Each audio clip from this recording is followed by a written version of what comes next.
morning guys, gagawa po tayo ng graham ball. Ito po yung ating main ingredients. So ngayon, ilalagay natin yung graham crush sa isang bowl. And then mag-separate tayo ng kaunti para mamaya. Yan, separate natin yung kaunti para mamaya.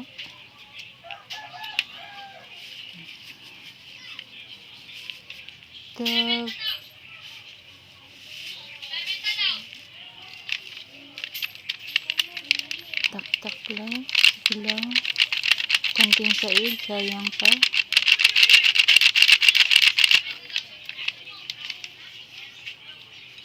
And then ating ilalagay ang condense. Konti-konti lang. Konting halo. Sarap. Konting halo. Sige lang, halo-halo lang para mag-mix. May ano tayo.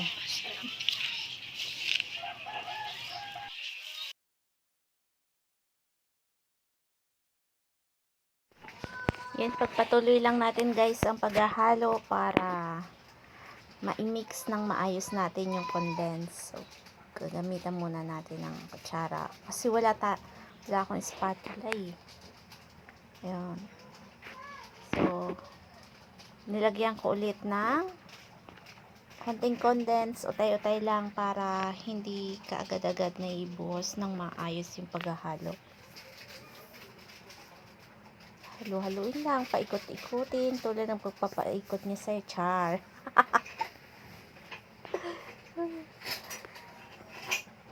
Gagawa tayo ng graham ball. Pwede nyo itong pang snack, pang dessert. Lagay ko ulit yung counting condense. Inuutay-utay ko para maihalo ko ng maayos. So, pwede itong pambenta. Gumagawa ko nito guys kasi yung anak ko ay gusto niya magbenta. So, magiging yung mindset ng bata. Siya naman ang gusto magbenta. O, ilalagay ko ulit. O, this time, hindi tinakta ko na, sinaid pa. Sayang naman. Nasa lata, diba?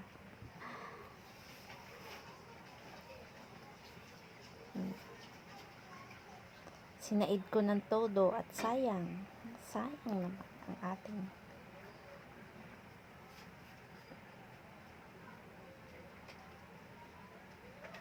And hinalo ko ulit ng hinalo. Nakailang halo na tayo.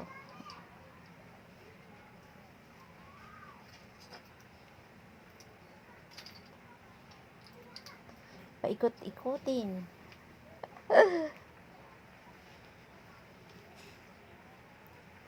So this time, gumamit na ako ng gloves kasi gagamit ako na ito ng kamay kasi hindi na kaya ng kutsara lang. So, ating mamasahin na para maipag-combine na natin yung condense sa ating graham crush.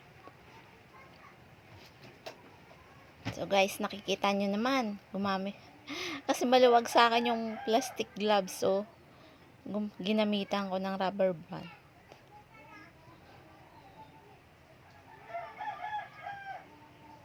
Haluin lang natin ng mabuti para mas magandang ang kalalabasan niya.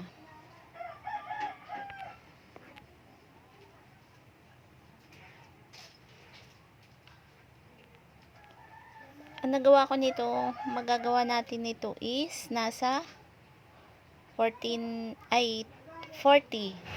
Nung last time, hindi ko na i-video, nakagawa kami ng 14 na balls ng graham. So, pwede na din yun. Na pang 6 pesos or 7, depende sa inyo. Depende sa pagkakagawa.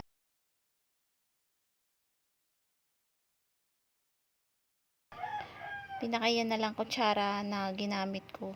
Nilagyan ko ng marshmallow sa loob, guys, para mas masarap. Lagyan natin, coated natin yung marshmallow nitong Graham Crush. Yan, bibilogin ko na yan.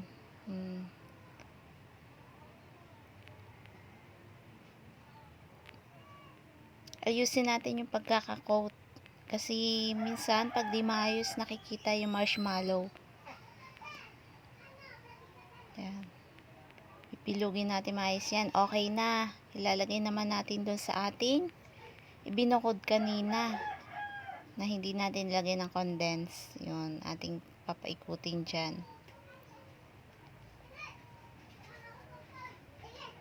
Yan. And lalagay natin sa isang lagayan. Lagay natin sa isang lagayan.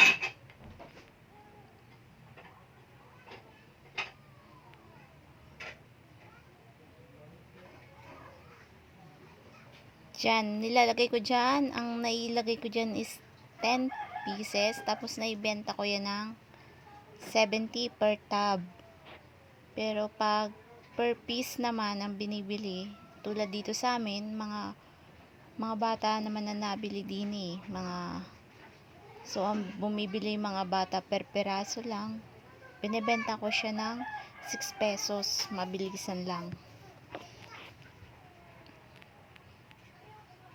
Okay na yun kahit may kaunting tubo.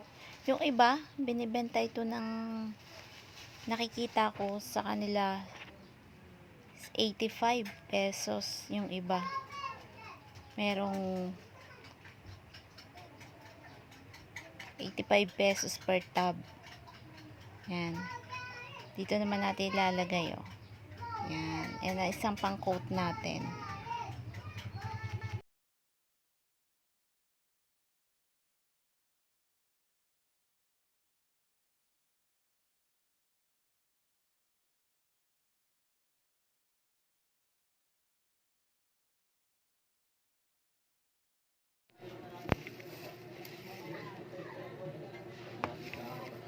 Sana yung takip.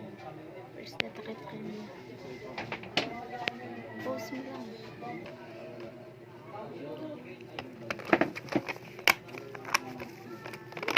Thank you. Okay na. Post. Okay na. Post. Okay na. Mamaya na ulit.